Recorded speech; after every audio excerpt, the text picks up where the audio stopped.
Elezioni politiche, il cappotto del centrodestra si realizza, la Lega fa il pieno di parlamentari staccando di 3 volte Forza Italia, Zaia ha vinto il cambiamento, ora avanti tutta con l'autonomia. Trionfo nazionale per il Movimento 5 Stelle che in Veneto sono il secondo partito, Di Maio dice pronti a governare, ma nella nostra regione i protagonisti grillini restano in silenzio. Il tracollo del Partito Democratico ha pesato molto la questione profughi, dice il segretario regionale Bisato, ora ripartire da zero, ci aspettiamo un gesto forte da Renzi. Stasera il governatore del Veneto Luca Zaia 20:10 per commentare il voto e poi alle 21:15 puntata da non perdere con Ring. Duplice omicidio di Cisone, il pomeriggio l'autopsia sui corpi dei coniugi uccisi, l'assassino ha infierito in particolare contro il marito, entrambe le vittime hanno cercato di difendersi. La Procura di Vicenza chiede al Tribunale di dichiarare l'insolvenza di Banca Popolare di Vicenza. La domanda è stata depositata oggi alla cancelleria del Tribunale Civile. Ieri a Treviso si è votato anche per eleggere il nuovo presidente della sezione di Treviso delle Penne Nere. Marco Piovesan succede a Raffaele Panno.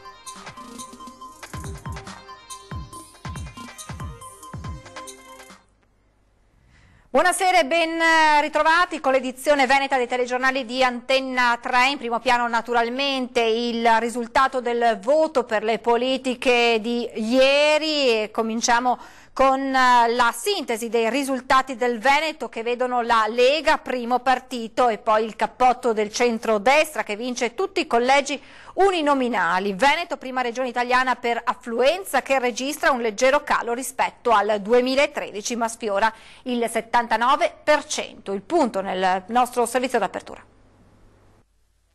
Cappotto del centrodestra che vince tutti i collegi uninominali, Lega primo partito con un risultato complessivo del 33%, Movimento 5 Stelle secondo partito con oltre il 24% e PD mai così basso, crollato sotto il 17%, deludente il risultato di Liberi e Uguali che supera il 3% solo in alcuni collegi, agli altri partiti restano solo le briciole. È questo in sintesi l'andamento del voto per le politiche 2018 nel Veneto. Il carroccio cresce dell'11% rispetto alle precedenti politiche e triplica il risultato di Forza Italia. Certa al momento solo l'elezione dei candidati nei collegi uninominali, 19 alla Camera e 9 al Senato. Tutti al centrodestra. Bisogna aspettare le ripartizioni e gli eventuali avanzi per sapere con certezza i nomi degli eletti nel proporzionale. L'osservatorio elettorale della Regione Veneto ha presentato le prime stime con un grado di attendibilità molto elevato anche per la parte plurinominale ed anche qui a cappotto del centrodestra. 11 seggi alla Camera e 5 al Senato andrebbero alla Lega, 3 alla Camera e 2 al Senato a Forza Italia, 2 alla Camera e 1 al Senato a Fratelli d'Italia, 7 alla Camera e 3 al Senato al Partito Democratico ed infine 8 alla Camera e 4 al Senato al Movimento 5 Stelle. E sul risultato elettorale, gli scenari e le eventuali ripercussioni per le amministrative in Veneto, sentiamo l'intervista realizzata con il presidente della regione Veneto, Luca Zaia.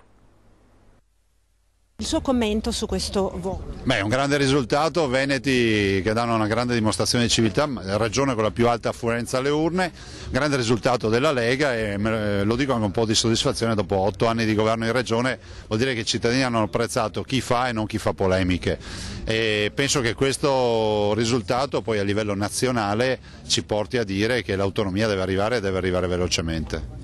Ecco, in un futuro ipotetico governo a 5 Stelle, ad esempio, lei la partita dell'autonomia come la vede? Guardi, io non vedo nessun governo 5 Stelle o di altre robe perché non mi occupo di ste robe ed è giusto che decida Matteo Salvini e anche perché lui ha la responsabilità di fare delle scelte e di capire e non mi risulta che al momento ci sia in lavorazione un governo con i 5 Stelle. Dall'altro dico che oggi penso che il Parlamento, tutto il Parlamento, quindi Camera e Senato, hanno la stragrande maggioranza, se non la quasi totalità di eletti, nuovi eletti, dei diversi partiti che si sono tutti dichiarati a favore dell'autonomia. Adesso lo vogliamo avere l'autonomia. Ecco, la Lega ha superato Forza Italia, che ripercussioni potrebbe avere sulle prossime amministrative qui nel Veneto, da Treviso a Vicenza? Ma guardate, è un falso problema, perché la Lega ha superato Forza Italia già qualche anno fa, e ricordo ad esempio le mie regionali del 2015, tanto per citare un esempio, per cui abbiamo sempre governato, la coalizione c'è e non c'è nessuna messa in discussione. Se Salvini dovesse chiamarla a Roma in un governo di centrodestra, lei andrebbe? Ma guardi, mi fa fare dichiarazioni su ipotesi che non esistono, sono qua in Veneto e mi occupo dei veneti. Boom, dunque, l'abbiamo detto, del Movimento 5 Stelle, ma nel partito oggi bocche cucite e dichiarazioni solo da Di Maio. Siamo una forza politica, il Movimento 5 Stelle, che rappresenta l'intera nazione. Non posso dire lo stesso di altri, che invece sono delle forze politiche territoriali. Questo è molto importante, perché il fatto di essere rappresentativi dell'intera nazione ci proietta inevitabilmente verso il governo del Paese. L'unico a parlare è lui, il candidato premier Luigi Di Maio. Nessun vertice del Movimento 5 Stelle del territorio rilascia dichiarazioni, nulla almeno fino a domani. Il partito è primo in Italia e secondo in Veneto dopo la Lega. Di Maio rilancia i temi che spingono il movimento a considerare quella uscita dalle urne un'occasione storica per dare risposte che gli italiani aspettano da 30 anni. La povertà e i tagli agli sprechi, l'immigrazione e la sicurezza, il lavoro, le tasse e lo sviluppo economico per le imprese. Di Maio attende l'investitura del capo dello Stato, su eventuali alleanze non mette paletti. Siamo aperti al confronto con tutte le forze politiche, a partire dall'individuazione delle figure di garanzia che vorremmo individuare a capo delle due Camere. Ma intanto i 5 Stelle si godono a livello nazionale la larga vittoria. Oggi per noi inizia la terza Repubblica e la terza sarà finalmente la Repubblica dei cittadini italiani. Grazie. Ammette una sonora sconfitta il Partito Democratico per voce del suo segretario regionale, il sindaco di Noventa Padovana, Alessandro Bisato. Alle origini della batosta, secondo la sua analisi, anche la questione migranti. I risultati vi davano perdenti. Perdenti in questo modo, lo pensava? No, fino a questo livello no. Secondo me si sono sommate due caratteristiche insieme. Un voto di rabbia per tutto il fenomeno dell'accoglienza dei migranti, per una crisi economica che punge ancora e che quindi attanaglia la classe medio-bassa. E poi tutta la parte finale degli incerti, che era in dubbio se andare a votare o non votare, alla fine ha votato Movimento 5 Stelle. All'uninominale in tutto il Veneto neanche un eletto, è veramente un risultato pesante, molto pesante. Obiettivamente potevamo anche intuirlo, i sondaggi questo ci dicevano. Abbiamo cercato di mettere in campo anche figure che potessero in qualche misura raccogliere sulla propria persona un minimo di consenso, ma abbiamo capito che alla fine la gente non ha nemmeno guardato chi era il candidato. Ha scelto una lista, liste di riferimento ideale che in questo momento per loro rappresentavano l'ipotesi di un nuovo cambiamento, che ogni 2 anni qui bisogna bruciare una qualche figura pubblica, e poi questo senso di rabbia. Tutto da rifare a partire dal segretario Renzi? Adesso aspettiamo con i dati finali, io penso, non so che decisioni prenderà, però un po' il popolo del PD si aspetta interventi forti anche da parte sua. Ed ora l'analisi del voto in Veneto e in Italia con il politologo Paolo Feltrina. Rispetto alle politiche del 2013 il centrodestra passa dal 32 al 49%, quindi 17 punti in più, mi pare che come novità, e la Lega passa dal 10% del 2013 al 32,8% di oggi, quindi triplica i voti. Un risultato, spiega il politologo Paolo Feltrin, che diviene ancora più clamoroso se si considerano i parlamentari eletti. Il centrodestra con il 49% dei voti porta a casa tra Camera e Senato 52 parlamentari su 74. Come vede, gli effetti maggioritari ci sono in questa legge. La vera particolarità di questa elezione, secondo l'esperto, è però un'altra. È come se per la prima volta l'elettorato italiano avesse votato non tanto secondo uno schema politico, ma secondo uno schema di interessi territoriali. nord contro sud, sud contro nord.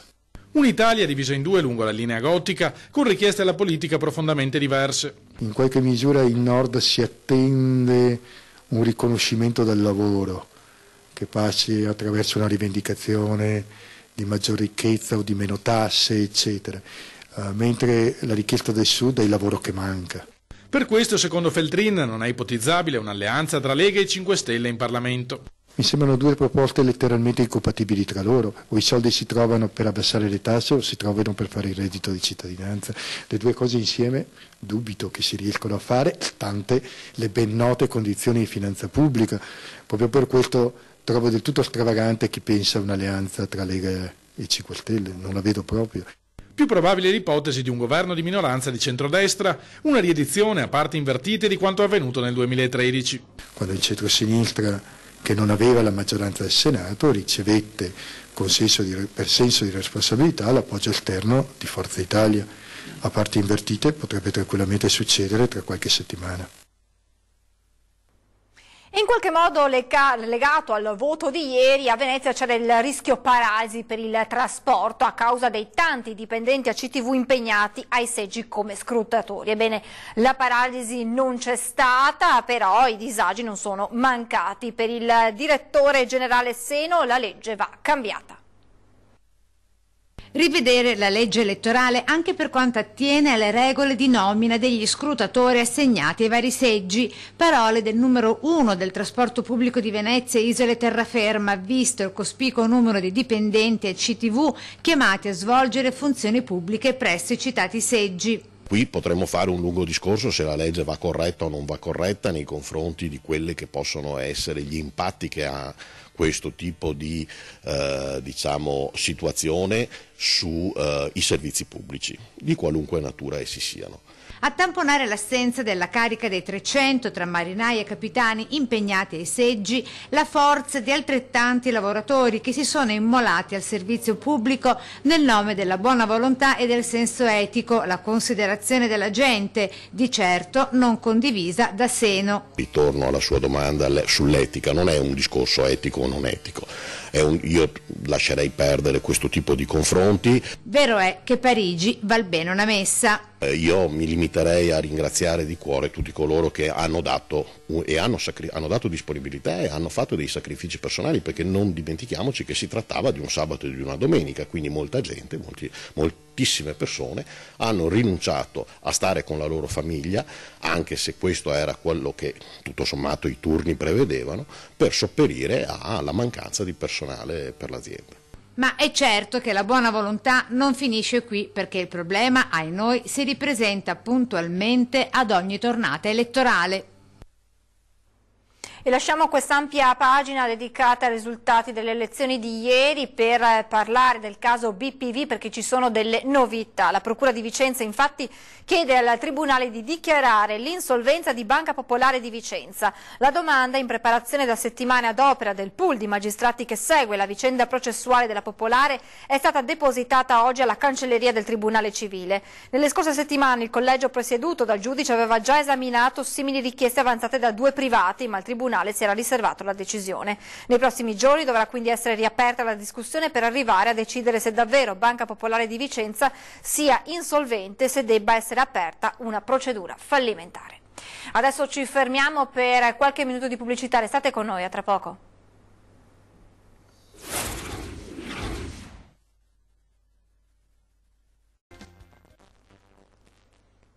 Di nuovo in diretta, c'è la cronaca ad aprire questa seconda parte dell'edizione veneta dei telegiornali di Antenna 3. Fuoco nella notte alla moschea in via Turazza, in zona Stanga a Padova.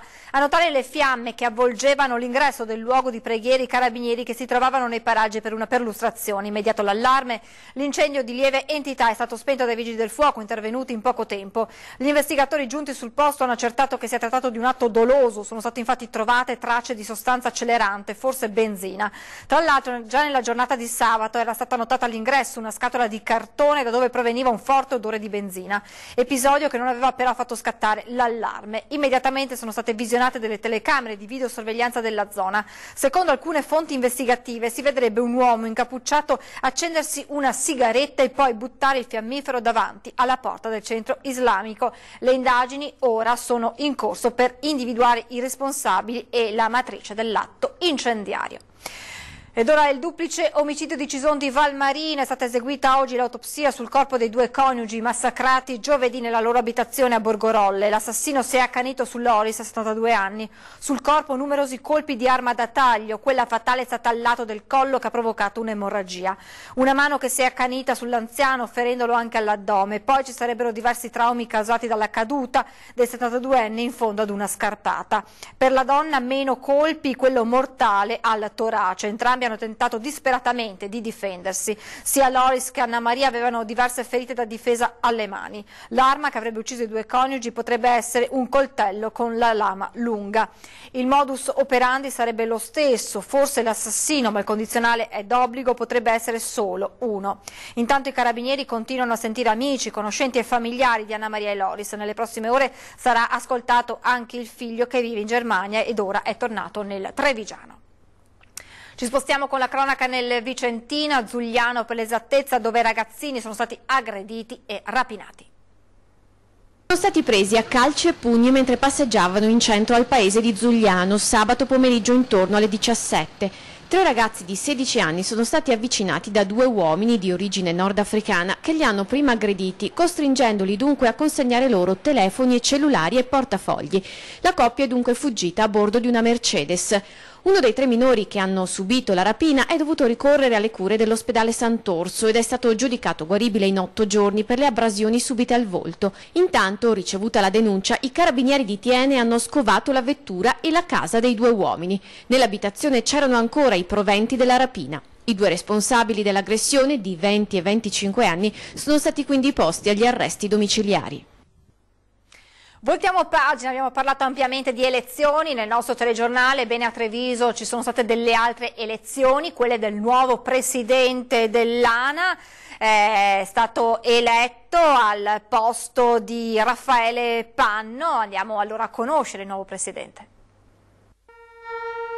Alla fine ha vinto un boccia, ma di grande esperienza, essendo stato vicepresidente della sezione di Treviso nel mandato precedente.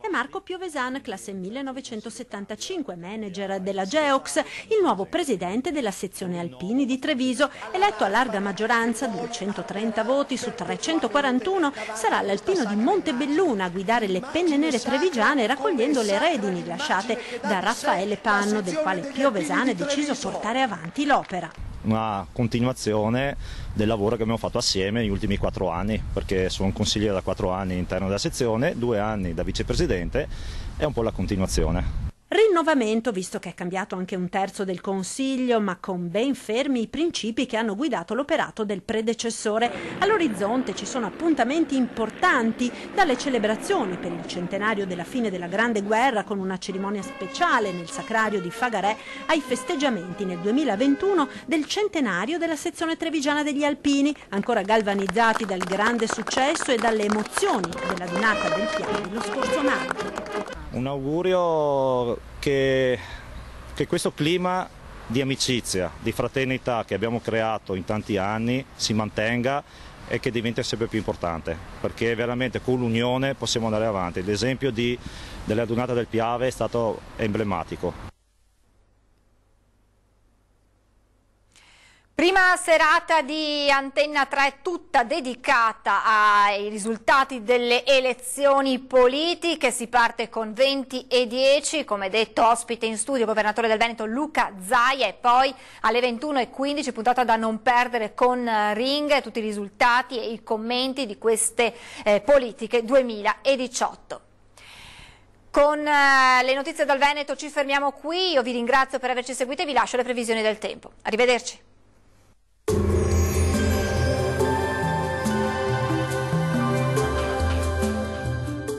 Termoidraulica Susin. Se compri una caldaia, in omaggio il condizionatore. Termoidraulica Susin a 0 branco.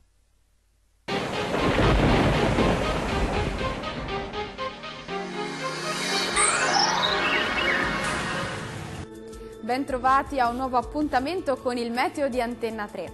Sarà una giornata grigia e piovosa un po' su tutto il territorio delle nostre regioni, ma vediamo il dettaglio di martedì 6 marzo.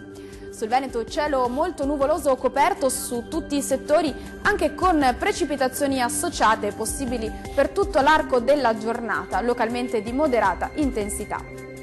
Diamo uno sguardo alle temperature, le minime saranno comprese tra 3 e 5 gradi, mentre le massime saranno oscillanti tra i 4 e gli 8 gradi circa. Sul Friuli Venezia Giulia il cielo sarà molto nuvoloso o coperto, anche qui con piogge frequenti durante la giornata, a tratti moderate o forti. Per quanto riguarda le temperature, le minime saranno comprese tra 3 e 5 gradi, massime invece tra 5 e 8 gradi. Vediamo infine la situazione del Trentino Alto Adige. Sarà diffusamente nuvoloso anche su questa regione con precipitazioni sparse ma frequenti. Le temperature minime saranno comprese tra 4 e 6 gradi, massime invece oscillanti tra 9 e 12 gradi. Dal meteo di Antenna 3 per oggi è tutto. Arrivederci.